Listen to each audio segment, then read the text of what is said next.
আমি একজন এরকম শিশু বাচ্চার বাবা। এই বাংলাদেশ সরকারের কাছে আর কিচ্ছু চাই না, আর কিচ্ছু চাই না। আমি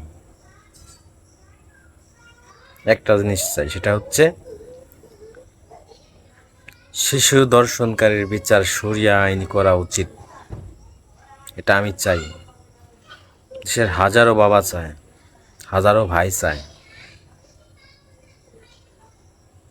শরিয়া আইনে শিশু ধর্ষণকারীর বিচারটা আপনারা আইন করেন।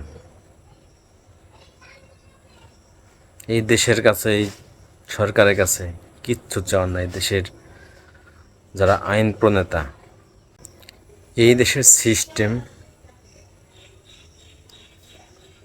কোনোদিনও ঠিক হবে না, কেউ করতে পারবে না। আমরা নিকৃষ্ট জাতি, জাতি কোনোদিন ঠিক হবে না। এই দেশের কাছে, এই দেশের এই রাষ্ট্রের কাছে আমি একটা জিনিস চাই, শরিয়া আইনে বিচার। শিশু ধর্ষণকারীকে শরিয়া আইনে বিচার।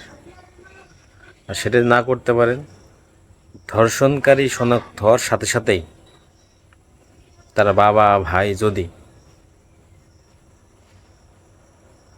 শরিয়া আইনে বিচার করে ফেলে, নিজ দায়িত্বে এটার বিচার করতে পারবেন না। এই বাচ্চার বাবা আঙুল দিয়ে দেখিয়ে দিছে এই দেশে কোনোদিনও বিচার হয় নাই, হবে না।